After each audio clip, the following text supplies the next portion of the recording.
पहले हाल मरे सू मुंडी साट के वत तू खाद बीज करे सू।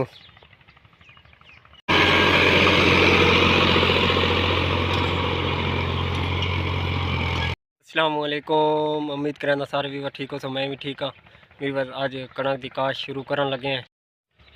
ये बीज लोड की वह खाद अगे लोड करके आँदी से उत्थे ला रखी से ते इत्थे पहले हाल मरे सू मुंडी साट के वत तू खाद बीज करे सू।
कणक मुकम्मल रला के दिए बने भी काट छोड़न।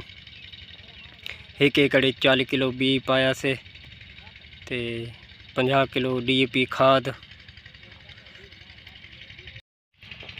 अगर आज की वीडियो अच्छी लगी तो वीडियो लाइक तो कमेंट भी कराया चा, चैनल सब्सक्राइब भी कराया चा। जज़ाकल्लाह।